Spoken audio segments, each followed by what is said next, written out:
കഥയാരംഭിക്കുന്നത് അഫ്ഗാനിസ്ഥാനിലെ കാബൂളിലാണ്. കുട്ടികൾക്കിടയിലെ ഏറെ ഫേമസ് മത്സരമായ പട്ടംപറത്തൽ മത്സരം നടക്കുകയായിരുന്നു. അവിടെ അത്രമേൽ സൗഹൃദമുള്ള രണ്ട് സുഹൃത്തുക്കളും ഉണ്ടായിരുന്നു. അമീർ എന്നും ഹസൻ എന്നുമായിരുന്നു അവരുടെ പേരുകൾ. കുറച്ച് കുട്ടികൾ ചേർന്ന് കൈറ്റ് ഫൈറ്റിംഗ് ചെയ്യുന്നത് ഹസനും അമീറും നോക്കിക്കണ്ടു. പട്ടം പറത്തി വിട്ടുവീഴ്ത്തും. ഓരോ പട്ടവും കാറ്റിലൂടെ ആടിയുലഞ്ഞ് ഏതെങ്കിലും ഒരിടത്ത് പോയി വീഴും. ഒരു പട്ടം അത്തരത്തിൽ പൊട്ടിവീണപ്പോൾ അത് പിടിക്കാൻ പോകാം എന്ന് പറഞ്ഞ ഹസൻ അമീറിനെ വിളിച്ചു.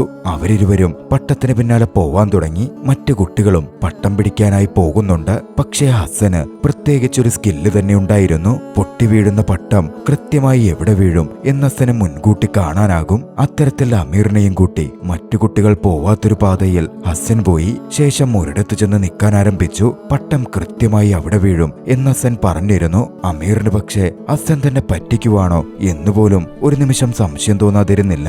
എന്നെ വിശ്വസിക്ക് എന്നായിരുന്നു ഹസൻ പറഞ്ഞത്. ഹസൻ പറഞ്ഞ പോലെ തന്നെ സംഭവിച്ചു. പട്ടം കൃത്യം അവിടെ തന്നെ വീണു. അന്ന് കുറച്ചു കഴിഞ്ഞ് അമീർ തന്റെ വീട്ടിലേക്ക് തിരികെ എത്തുകയാണ്. അമീർ ബാബയെന്ന് വിളിക്കുന്ന അമീറിന്റെ വാപ്പ അവിടെ ഉണ്ടായിരുന്നു. അമീറിന്റെ അച്ഛൻ ആകാ സാഹിബ് ആ നഗരത്തിലെ അറിയപ്പെടുന്ന ഒരു മനുഷ്യസ്നേഹിയും ആചാരങ്ങളിലൊന്നും വലിയ വിശ്വാസമില്ലാത്തവനുമാണ്. പാഷ്തൂൻ എന്ന് പറയപ്പെടുന്ന വംശത്തിൽപ്പെടുന്നവരായിരുന്നു അവർ. അതായത് ജാതീയപരമായി അവരൽപ്പം കുലീനരാണ്. നമ്മുടെ നാട്ടിലെ പട്ടാൻ വിഭാഗത്തെ പോലെയൊക്കെ. അമീർ വീട്ടിലേക്ക് എത്തുമ്പോൾ ബാബയെന്ന് തന്റെ ബിസിനസ് പാർട്ട്ണറും കൂട്ടുകാരനുമായ റഹീമിനോട് സംസാരിച്ചു കൊണ്ടിരിക്കുകയാണ്. അമീർ അത് കേൾക്കുകയും ചെയ്തു. ചെറുപ്പത്തിൽ ആരോടും ഒരു പ്രശ്നത്തിനും പോവാതെ ഒതുങ്ങിക്കൂടി കഴിയുന്ന ഒരു വ്യക്തിയായിരുന്നു ഞാൻ. അമീറും അത്തരത്തിൽ തന്നെയാണ്. പ്രശ്നമൊക്കെ ഉണ്ടാകുമ്പോ അവന്റെ കൂട്ടുകാരൻ ഹസന അവനെ വന്ന് രക്ഷപ്പെടുത്തുന്നത്. അമീറിനു വേണ്ടി തല്ലുകൊള്ളാനോ മറ്റൊന്നിനും ഹസനൊരു മടിയുമില്ല. മുതിർന്നു കഴിയുമ്പോ അമീറിന്റെ അവസ്ഥ എന്താകുമെന്നോർത്ത് എനിക്ക് ഭയമുണ്ട്.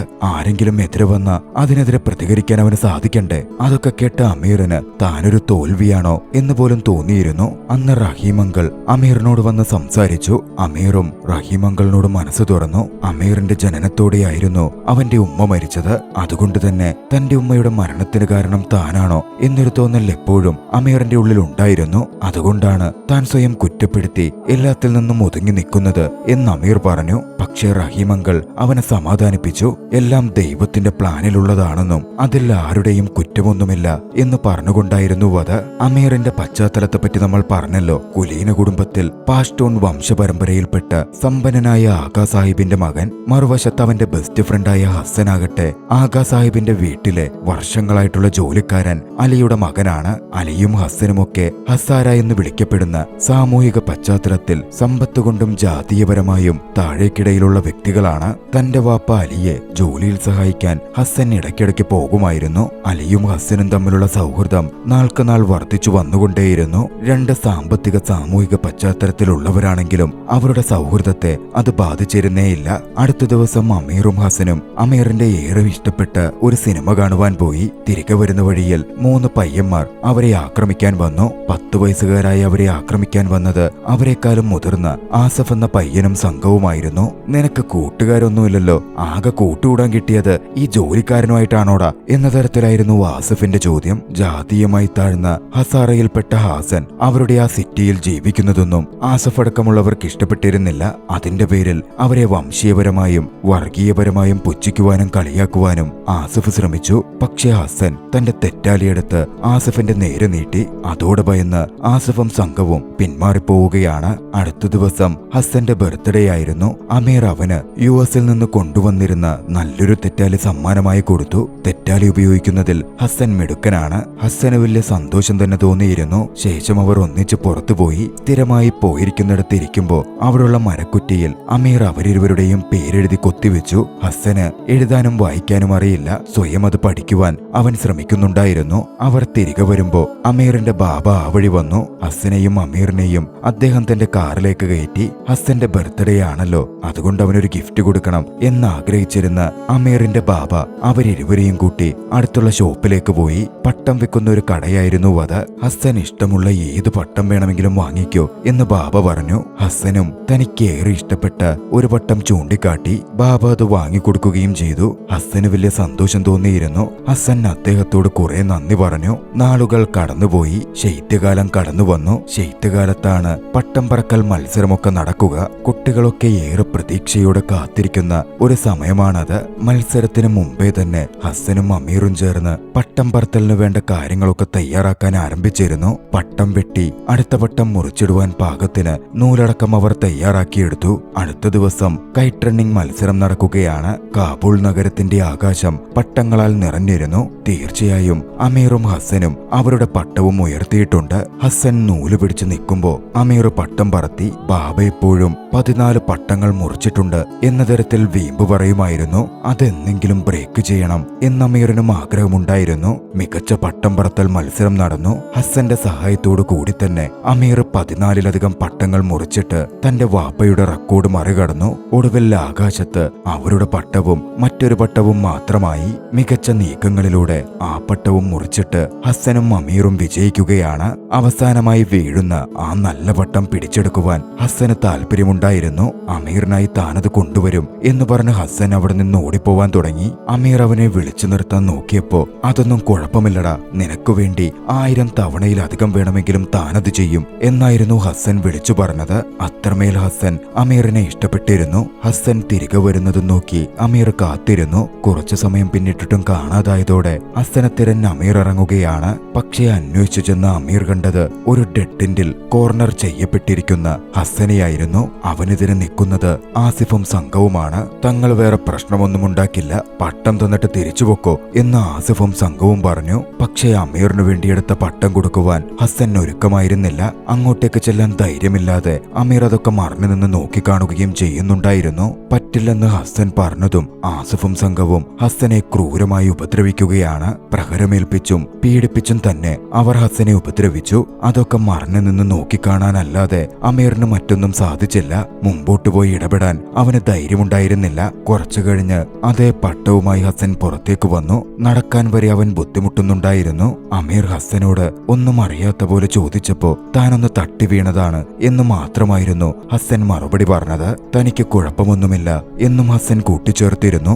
ആ സംഭവം കഴിഞ്ഞ് കുറച്ച് ദിവസങ്ങൾ അങ്ങനെ കടന്നുപോയി. അമീറിനെ കാണുവാൻ ഹസ്സൻ വന്നതേ ഉണ്ടായിരുന്നില്ല. ഹസ്സന്റെ വാപ്പയായ അലിയോട് ഹസ്സനെ പറ്റി അമീർ ചോദിച്ചു. ഹസ്സന് സുഖമില്ലാത്തതുകൊണ്ടാ വരാത്തത് എന്നായിരുന്നു അലി പറഞ്ഞത്. ഹസ്സന് വെറും രോഗമൊന്നുമല്ലെന്നും അന്ന് ഉപദ്രവിക്കപ്പെട്ടതുകൊണ്ട് പറ്റിയതാണെന്നും അമീറിന് അറിയാമായിരുന്നു. അവൻ ഏവരിൽ നിന്നും അത് മറച്ചുവെക്കുകയാണ്. ഹസ്സനെ അന്ന് സഹായിക്കാൻ പറ്റാതിരുന്നതിലും നോക്കി നിന്നതിലുമൊക്കെ അമീറിന് തന്നോട് തന്നെ വലിയ വെറുപ്പും കുറ്റബോധവുമൊക്കെ തോന്നാൻ ആരംഭിച്ചു. അടുത്ത ദിവസം അവർ സ്ഥിരമായിരിക്കുന്ന ഇടത്തേക്ക് അമീർ പോയി നോക്കുകയാണ്. ഹസ്സൻ അവിടെ ഇരുന്ന് എഴുതാനും വായിക്കാനും പഠിക്കുന്നുണ്ടായിരുന്നു. ഹസ്സൻ തന്നെ അവഗണിച്ചതിൽ അമീറിന് ദേഷ്യം തോന്നി. ഹസ്സന്റെ ദേഹത്തേക്ക് അമീർ ദേഷ്യത്തോടെ ഫുഡ് വലിച്ചെറിഞ്ഞു. അന്ന് ആക്രമിക്കപ്പെട്ടപ്പോൾ തനിക്കൊന്നും ചെയ്യാൻ പറ്റാതിരുന്നതിന്റെ കുറ്റബോധം അമീറിന്റെ ഉള്ളിൽ ആളിക്കത്തിക്കൊണ്ടിരുന്നു. അന്ന് ഹസ്സനെ ഉപദ്രവിച്ചവർക്കെതിരെ ഫൈറ്റ് ചെയ്യാൻ പറ്റിയിരുന്നെങ്കിൽ തന്റെ ബെസ്റ്റ് ഫ്രണ്ട് ഇപ്പോ ഓക്കെ ആയിരുന്നേനെ എന്നൊക്കെ അമീർ ചിന്തിച്ചുകൊണ്ടിരുന്നു.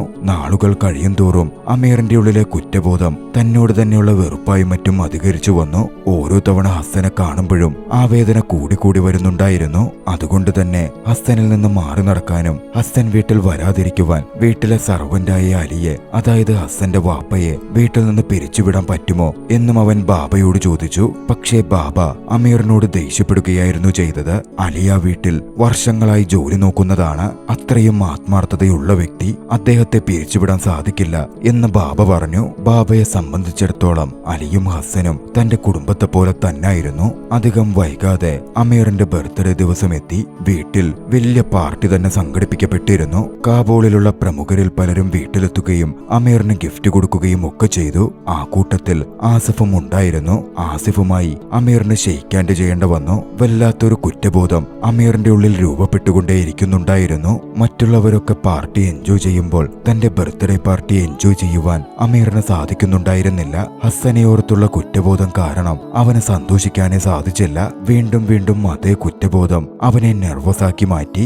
അതോടെ മോഷണ കുറ്റത്തിൽപ്പെടുത്തി അലിയെ പുറത്താക്കണം എന്നവൻ തീരുമാനിക്കുകയാണ്. തന്റെ വാച്ച് ഹസ്സൻ മോഷ്ടിച്ചതുപോലെ വരുത്തി തീർക്കുവാൻ ആരുമില്ലാത്ത സമയം നോക്കി ഹസ്സന്റെ ബെഡിനടിയിൽ അവൻ കൊണ്ടുവച്ചു. തന്റെ വാച്ച് ഹസ്സൻ മോഷ്ടിച്ചു എന്ന് കുറ്റം ആരോപിച്ചാൽ അതിന്റെ പേരിൽ ഹസ്സനും ഹസ്സന്റെ വാപ്പയും വീട്ടിലെ ജോലിയിൽ നിന്ന് പുറത്താക്കപ്പെടുമല്ലോ എന്നവൻ ചിന്തിച്ചിരുന്നു.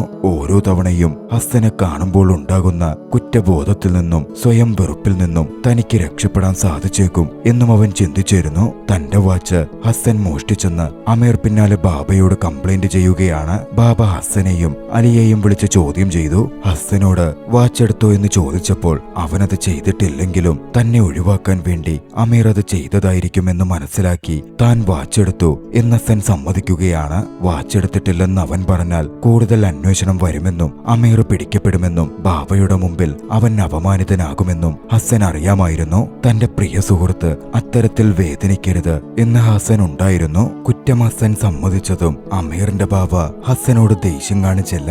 പകരം ഹസ്സൻ ചെയ്ത തെറ്റ് താൻ ക്ഷമിക്കുകയാണ് എന്ന് പറഞ്ഞു. പക്ഷേ ഹസ്സന്റെ വാപ്പയായ അലിക്ക് അതിന് സാധിക്കുമായിരുന്നില്ല. തന്റെ മകൻ തെറ്റു ചെയ്തു, അത് വലിയ അപമാനകരമാണ് എന്ന് പറഞ്ഞ ഹസ്സന്റെ വാപ്പ അത്രനാളും ജോലി ചെയ്ത് അവിടം വിട്ട് താൻ പോവുകയാണ് എന്ന് ബാബയെ അറിയിച്ചു. അമീറിന്റെ വാപ്പ അത് തടയാനൊക്കെ ശ്രമിച്ചെങ്കിലും അലിയുടെ തീരുമാനം ഉറച്ചതായിരുന്നു. കുറച്ചു നാളുകൾ കൂടി അങ്ങനെ കടന്നുപോയി. 1979 ജൂൺ അഫ്ഗാനുമേൽ സോവിയറ്റ് യൂണിയൻ അധിനിവേശം നടത്തിയ സമയം കമ്മ്യൂണിസ്റ്റുകളെ എതിർത്തിരുന്ന അറിയപ്പെടുന്നിരുന്ന സമ്പന്നനായ വ്യക്തിയായ അമീറിന്റെ ബാബ ആഗാ സാഹിബിന് സോവിയറ്റ് യൂണിയൻ അറസ്റ്റ് വാറന്റ് പുറപ്പെടുവിച്ചിരുന്നു. ഇനിയും കാബൂളിൽ നിന്നാൽ പ്രശ്നമാണ് എന്ന് മനസ്സിലാക്കിയതും കൂട്ടുകാരനും ബിസിനസ് പങ്കാളിയുമായ റഹീം ഖാന്റെ വാക്കുകേട്ട് അമീറിനെയും കൂട്ടിക്കൊണ്ട് ആഗാ സാഹിബ് കാബൂൾ നഗരം വിട്ടു പോവുകയാണ്. തന്റെ വീടും മറ്റും നോക്കുവാൻ റഹീമിനെ ഏൽപ്പിച്ചുകൊണ്ടായിരുന്നു ആഗാ സാഹിബിന്റെ ആ പാലായനം. 10 വർഷങ്ങൾ കടന്നുപോയി. അമീറും ബാബയും അഭയം തേടിയത് അമേരിക്കയിലേക്കായിരുന്നു. വർഷം 1988. കാലിഫോർണിയയിലെ ഫ്രമന്റിൽ ബാബ ഇപ്പോൾ ഒരു സർവീസ് സ്റ്റേഷൻ നടത്തുകയാണ്. ഒരു ഗ്യാസ് സ്റ്റേഷൻ ഓണർഷിപ്പും ആഴ്ചകളിൽ മാർക്കറ്റിൽ ഒരു സ്റ്റാൾ ഇടുന്നതുമൊക്കെ ബാബയുടെ തൊഴിലാണ്. അമീർ വളർന്ന് ഒരു യുവാവായി മാറിയിരുന്നു. അമീർ തന്റെ പ്രാരംഭ പഠനങ്ങളൊക്കെ പൂർത്തീകരിച്ചു. ഗ്രാജുവേഷൻ കഴിഞ്ഞതും വാപ്പ അമീറിനോട് സംസാരിച്ചു. ബാബയ്ക്ക് അമീർ ഒരു ഡോക്ടറായി കാണണം എന്നായിരുന്നു ആഗ്രഹമുണ്ടായിരുന്നത്. പക്ഷേ അമീർ തന്റെ ആഗ്രഹം ബാബയോട് പറഞ്ഞു. ചെറുപ്പം തൊട്ടേ തനിക്കൊരു റൈറ്റർ ആവാനാണ് ആഗ്രഹം, നല്ലൊരു എഴുത്തുകാരനാകണം. ബാബയ്ക്കും എതിർപ്പൊന്നും ഉണ്ടായിരുന്നില്ല. ആ സമയം സന്തോഷത്തോടെ ചിലവിടുമ്പോൾ സംസാരിച്ചിരിക്കുമ്പോൾ തങ്ങൾക്കൊപ്പം ഇപ്പോൾ ഹസ്സനും ഉണ്ടായിരുന്നെങ്കിൽ എന്ന് അവരിരുവരും ഓർത്തു. നാളുകൾ കടന്നുപോയിക്കൊണ്ടിരുന്നു. ബാബയ്ക്കൊപ്പം ചേർന്ന് അമീറും ജോലികൾ ചെയ്യാൻ തുടങ്ങി. അങ്ങനെ ഒരു ദിവസം മാർക്കറ്റിൽ ജോലി നോക്കുമ്പോൾ ബാബ അമീറിന് ജനറൽ താഹിരി എന്നു പേരുള്ള പാഷ്തൂൺ പരമ്പരയിൽപ്പെട്ട വ്യക്തിയായ മുൻ അഫ്ഗാൻ സോൾജറിനെ പരിചയപ്പെടുത്തി. ജനറൽ താഹിരിക്കൊപ്പം ജനറലുടെ മകൾ സൊറയയും ഉണ്ടായിരുന്നു. സൊറയയെ കണ്ട മാത്രയിൽ അമീറിന് സൊറയയോട് പ്രണയം തോന്നി. അടുത്ത ദിവസം ധൈര്യം സംഭരിച്ച് അമീർ സൊറയയുടെ അടുത്തെത്തി അവളുമായി സംസാരിച്ചു തുടങ്ങി. അവരുടെ സൗഹൃദം അവിടെ നിന്ന് വളരുകയായിരുന്നു. രണ്ടുപേർക്കും ബുക്സിൽ താല്പര്യമുള്ളതുകൊണ്ട് ആ സൗഹൃദം പെട്ടെന്ന് അടിയുറച്ചതായി മാറി. ഒരു ദിവസം താൻ എഴുതിക്കൊണ്ടിരിക്കുന്ന ബുക്ക് വായിച്ച അഭിപ്രായം പറയുവാൻ സൊറയക്കായി അമീർ കൊണ്ടുകൊടുത്തു. ആ സമയം അങ്ങോട്ടേക്ക് സൊറയയുടെ വാപ്പ ജനറൽ താഹിരി വന്നിരുന്നു. അമീർ തന്റെ മകളുമായി അടുക്കാൻ നോക്കുന്നത് താഹിരിക്കത്ര താല്പര്യമുണ്ടായിരുന്നില്ല. കാരണം ഒരു റൈറ്ററായി ജോലി നോക്കിക്കൊണ്ടിരിക്കുന്ന കാര്യമായി മറ്റൊന്നും ചെയ്യാത്ത ഒരാൾക്ക് തന്റെ മകളെ വിവാഹം ചെയ്തു കൊടുക്കുവാൻ താഹിരി ഇഷ്ടപ്പെട്ടിരുന്നില്ല. കുറച്ച് നാളുകൾ കൂടി അങ്ങനെ കടന്നുപോയി. പെട്ടെന്നാണ് അമീറിന്റെ ബാബയുടെ ആരോഗ്യം മോശമാകുന്നത്. ചികിത്സിച്ച ഡോക്ടർ ബാബയ്ക്ക് ക്യാൻസർ ആണ് എന്ന് വിധി എഴുതി. ലങ് ക്യാൻസർ ആയതുകൊണ്ട് തന്നെ അതും ഫൈനൽ സ്റ്റേജസിൽ ആയതുകൊണ്ട് അദ്ദേഹം അഡ്മിറ്റ് ചെയ്യപ്പെട്ടിരുന്നു. ആശുപത്രിയിൽ അമീറിന്റെ ബാബയെ കാണുവാൻ ജനറൽ താഹിരിയും കുടുംബവും വന്നു. എന്ത് സഹായം വേണമെങ്കിലും ചോദിച്ചോളൂ എന്ന് താഹിരി അമീറിന്റെ ബാബയോട് പറയുകയും ചെയ്തു. തന്റെ വാപ്പയുടെ ആരോഗ്യം മോശമാകുന്നത് അമീറിനെ കൂടുതൽ ദുഃഖിപ്പിച്ചിരുന്നു. അമീർ മാറി നിൽക്കുമ്പോ സൊറയ്യ അമീറിനെ കാണാൻ വന്നു. അമീറിന്റെ ബുക്ക് താൻ വായിച്ചെന്നും അത് അതിഗംഭീരമായിട്ടുണ്ട് എന്നും പറഞ്ഞ സൊറയ്യ അമീറിന്റെ കൃതിയെ പ്രകീർത്തിച്ചു. താൻ എഴുതിയ ബുക്ക് തന്റെ പ്രിയപ്പെട്ടവൾക്കും ഇഷ്ടപ്പെട്ടു എന്നത് അമീറിനെ കൂടുതൽ സന്തോഷിപ്പിച്ചിരുന്നു. അധികം വൈകാതെ അമീറിന്റെ ബാബ ആശുപത്രിയിൽ നിന്ന് ഡിസ്ചാർജ് ചെയ്യപ്പെട്ടു. വീട്ടിലെത്തിയപ്പോൾ സൊറയ്യയെ താൻ പ്രണയിക്കുന്ന കാര്യവും ജനറൽ താഹിരിയോട് വിവാഹ അഭ്യർത്ഥനയുടെ കാര്യം ചോദിക്കാമോ എന്നും അമീർ ബാബയോട് ചോദിച്ചു. ബാബയ്ക്ക് എതിർപ്പൊന്നും ഉണ്ടായിരുന്നില്ല. ഉടനടി ഫോണെടുത്ത് ബാബ ജനറൽ താഹിരിയുമായി കോണ്ടാക്ട് ചെയ്തു. അടുത്ത ദിവസം ദിവസം താൻ അവരുടെ വീട്ടിലേക്ക് വരുന്നുണ്ടെന്നും പ്രധാനപ്പെട്ട ഒരു കാര്യം സംസാരിക്കാനുമാണ് എന്ന് ബാബ പറഞ്ഞു. പറഞ്ഞ പോലെ അടുത്ത ദിവസം ബാബ ജനറൽ താഹിരിയുടെ വീട്ടിൽ പോയി വിവാഹകാര്യം സംസാരിച്ചു. ജനറൽ താഹിരിയും ആ വിവാഹത്തിന് സമ്മതിച്ചിരുന്നു. അമീറിനെയും സൊറയെയും ഏറെ സന്തോഷിപ്പിച്ച ഒരു നിമിഷമായിരുന്നു അത്. അധികം വൈകാതെ സൊഹറയുടെയും അമീറിന്റെയും വിവാഹം നടന്നു. അത്രമേൽ ഏവരും സന്തോഷിച്ച നിമിഷം. പക്ഷേ അധികം വൈകാതെ തന്നെ ബാബയുടെ ആരോഗ്യം മോശമായി. അമീറിനെയും സൊറയെയും വിട്ടുകൊണ്ട് ബാബ ഈ ലോകത്തോട് തന്നെ വിട പറഞ്ഞു. നാളുകൾ കഴിഞ്ഞു പോവാൻ തുടങ്ങി. അമീർ തന്റെ ജീവിതവുമായി മുമ്പോട്ട് പോയിക്കൊണ്ടിരുന്നു. എഴുത്തുകാരൻ എന്ന രീതിയിൽ അമീർ വളരെ പേരെടുക്കുകയും അറിയപ്പെടുന്ന വ്യക്തിയായി മാറുകയും ചെയ്തു. സൊഹറയ്ക്കൊപ്പമുള്ള ജീവിതവും സന്തോഷത്തോടെ പോയിക്കൊണ്ടിരുന്നു. പക്ഷെ ഒരു ദുഃഖം അവരിൽ തങ്ങി നിന്നിരുന്നു. സംഭവം എന്തെന്നാൽ അവർക്കൊരിക്കലും മക്കൾ ജനിക്കില്ല എന്നതായിരുന്നു അത്. പിന്നീട് വർഷം 2000 പാകിസ്ഥാനിലെ പേഷ്വാറിൽ താമസിക്കുന്ന ബാബയുടെ പഴയ സുഹൃത്തും ബിസിനസ് പാർട്ട്ണറുമായ റഹീം ഖാന്റെ ഫോൺ അമീറിനെ തേടിയെത്തി. തന്നെ പേഷ്വാറിൽ വന്ന് നേരിട്ട് കാണണം എന്ന് വൃദ്ധനായി മരണത്തോടടുക്കുന്ന ആ മനുഷ്യൻ അമീറിനോട് ആവശ്യപ്പെട്ടു. വളരെ പ്രധാനപ്പെട്ട ഒരു കാര്യം സംസാരിക്കാനുണ്ട് എന്നും അദ്ദേഹം പറഞ്ഞിരുന്നു. റഹീമിനെ കാണുവാൻ അമീർ നേരെ പാകിസ്ഥാനിലെ പേഷ്വാറിലേക്ക് പുറപ്പെട്ടു ചെന്നു. റഹീമിനെ കണ്ട് അമീർ സന്തോഷത്തോടെ സംസാരിച്ചു. സൊറായ എന്നു പേരുള്ള ഒരു പെൺകുട്ടിയെ താൻ വിവാഹം കഴിച്ചെന്നും സന്തോഷത്തോടെ ജീവിക്കുകയാണെന്നും അങ്കിളിന് താനൊരു ഗിഫ്റ്റ് കൊണ്ടുവന്നിട്ടുണ്ട് എന്നും അമീർ പറഞ്ഞു. അവൻ എഴുതിയ പുസ്തകമായിരുന്നു അങ്കിളിന് അവൻ ഗിഫ്റ്റായി കൊടുത്തത്. അമീറിന്റെ ആ വളർച്ചയിൽ റഹീം അങ്കിൾ ഏറെ സന്തോഷിച്ചു. തന്റെ ആരോഗ്യസ്ഥിതിയൊക്കെ പറ്റി പറയുവാനായിരിക്കും റഹീം അങ്കിൾ വിളിച്ചു വരുത്തിയത് എന്നായിരുന്നു അമീർ ചിന്തിച്ചത്. പക്ഷേ കാര്യങ്ങൾ അങ്ങനെ ആയിരുന്നില്ല. റഹീം അമീറിനോട് സംസാരിച്ചു. അമീറും ബാബയും അവിടെ നിന്ന് പോയ ശേഷം അമീറിന്റെ വീടും മറ്റും റഹീം അങ്കിളായിരുന്നു നോക്കിയിരുന്നത്. വീട് നോക്കുവാനും മറ്റും റഹീം ഹസ്സനെ ചുമതലപ്പെടുത്തിയിരുന്നു. ഹസ്സനും അവിടെ തന്നെയായിരുന്നു താമസിച്ചിരുന്നതും. ഹസ്സൻ വിവാഹം കഴിച്ചിരുന്നു. അവരൊരു മകനുമുണ്ട്. സൊഹറബ് എന്നാണ് അവന്റെ പേര്. താലിബാൻ അവിടെ ഭരണം പിടിച്ചെടുക്കുകയും പ്രശ്നങ്ങൾ കലുഷിതമാവുകയും ചെയ്ത സമയത്ത് റഹീം അങ്കിൾ അവിടം വിട്ട് പാകിസ്ഥാനിലേക്ക് കുടിയേറിയിരുന്നു. ഹസ്സനും അലിയുമായിരുന്നു അമീറിന്റെ വീടും മറ്റും നോക്കിയിരുന്നത്. അലി ഒരു ലാൻഡ് മൈനിനാൽ കൊല്ലപ്പെട്ടു. പിന്നീട് ഒരിക്കലൊരു താലിബാൻ സംഘം അമീറിന്റെ വീട് പിടിച്ചെടുക്കുവാൻ ആ വീട്ടിലേക്ക് ചെന്നു. ഹസ്സൻ അവരെ താൻ അവിടുത്തെ ജോലിക്കാരൻ മാത്രമാണ്, വീട് വിട്ടു തരാൻ പറ്റില്ല എന്ന് പറഞ്ഞ് എതിരിട്ട് നിന്നു. അതിന്റെ പേരിൽ ഹസ്സനും ഭാര്യയും അവിടെ വെച്ച് കൊല്ലപ്പെടുകയായിരുന്നു. അമീറിനൊരു മകനുണ്ട്, സൊഹറബ് മിക്കവാറും ഏതെങ്കിലും അനാഥാലയത്തിലായിരിക്കും ഉണ്ടായിരിക്കുക. നീ പോയി അവനെ കണ്ടെത്തണം, അവനെ സംരക്ഷിക്കണം. അമീറിന് അതൊക്കെ കേട്ട് വലിയ ദുഃഖം തോന്നിയെങ്കിലും താലിബാൻ ഭരിക്കുന്ന അങ്ങോട്ടേക്ക് പോകുവാനും പ്രശ്നങ്ങളിൽ പെടുവാനും അമീറിന് താല്പര്യമുണ്ടായിരുന്നില്ല. ഈ സമയം റഹീം ഒരു കാര്യം കൂടി വ്യക്തമാക്കി. നീ വിചാരിക്കും പോലെ ഹസ്സൻ അലിയുടെ മകനല്ല. അലിക്ക് മക്കളുണ്ടാവില്ലായിരുന്നു. നിന്റെ ബാബയും അലിയുടെ ഭാര്യയും തമ്മിൽ ചില ബന്ധങ്ങളുണ്ടായിരുന്നു. അതിൽ പിറന്ന മകനാണ് ഹസ്സൻ. ഒന്നുകൂടി കൃത്യമായി പറഞ്ഞാൽ ഹസ്സൻ നിന്റെ യഥാർത്ഥ സഹോദരനാണ്. നിന്റെ വാപ്പയുടെ രക്തം തന്നെയാണ് അവനുമുള്ളത്, നിന്റെ അടുത്ത സഹോദരൻ. അതുകൊണ്ട് ഹസ്സന്റെ മകൻ നിന്റെ ബന്ധുവാണ്. അവനെ സംരക്ഷിക്കേണ്ടത് നിന്റെ ഉത്തരവാദിത്തവും. അമീറിന് കൊടുക്കുവാൻ ഹസ്സൻ എഴുതി വെച്ചിരുന്ന ഒരു കത്തും റഹീം അമീറിന് കൈമാറി. അമീർ ആ കത്ത് തുറന്നു വായിച്ചു. ഹസ്സൻ മുതിർന്നപ്പോഴുള്ള ഫോട്ടോയും സൊഹറബിന്റെ ഫോട്ടോയും അതിലുണ്ടായിരുന്നു. അമീർ ആ കത്ത് വായിച്ചു. എത്രമാത്രം ഹസ്സൻ അമീറിനെ സ്നേഹിച്ചിരുന്നു, അവനെ കാണുവാൻ കാത്തിരുന്നു എന്ന് ഓരോ വാചകങ്ങളിലും പ്രകടമായിരുന്നു. ദൈവം അമീറിന് എല്ലാം നല്ലതും ഏകുവാനും എന്നെങ്കിലും അമീറിന്റെ കയ്യിൽ ഈ കത്ത് കിട്ടുമ്പോൾ തന്നെ കാണുവാൻ അമീർ വരുമെന്നുള്ള പ്രത്യാശയും ആ കത്തിൽ അവൻ പ്രകടിപ്പിച്ചിരുന്നു. ഏറെ ദുഃഖത്തോടെ നിറ കണ്ണുകളോടെ അമീർ അത് നോക്കിക്കണ്ടു. ഇനിയൊരിക്കലും കാണാൻ പറ്റാത്ത വിധം മറ്റൊരു ലോകത്തേക്ക് ഹസ്സൻ പോയി കഴിഞ്ഞിരുന്നു. തന്റെ ഏറെ പ്രിയപ്പെട്ട സുഹൃത്ത്, തന്റെ സഹോദരൻ. അതോടെ അമീർ ആ തീരുമാനത്തിലെത്തി. എന്തു തന്നെ വില കൊടുക്കേണ്ടി വന്നാലും താലിബാൻ അധിനിവേശം നടത്തിയിരിക്കുന്ന കാബൂൾ നഗരത്തിലേക്ക് ചെല്ലണം. ഓർഫനേജിൽ അന്വേഷിച്ച് തന്റെ സഹോദരന്റെ മകനെ കണ്ടെത്തി അവനെ സംരക്ഷിക്കണം, അവനെ തിരികെ കൂട്ടിക്കൊണ്ടുപോകണം. പക്ഷേ അഫ്ഗാനിലെ സിറ്റുവേഷൻ ഒട്ടും എളുപ്പമല്ല. താലിബാൻ വലിയ ആക്രമണങ്ങളാണ് നടത്തുന്നത്. അമേരിക്കൻ പൗരനെന്നറിഞ്ഞാൽ അവർ കൊന്നുകളയാൻ വരെ സാധ്യതയുണ്ട്. എന്നിരുന്നാലും രണ്ടും കൽപ്പിച്ച് അമീർ കാബൂളിലേക്ക് പുറപ്പെടുകയാണ്. ഫരീദ് എന്നു പേരുള്ള ഒരു ടാക്സി ഡ്രൈവറുടെ സഹായത്തോടെ താലിബാൻ വേഷം കെട്ടി അമീർ കാബൂളിലെത്തി. സൊഹറാബ് ഉണ്ടെന്ന് കരുതപ്പെടുന്ന അനാഥാലയത്തിൽ ചെന്ന് അന്വേഷിച്ചു.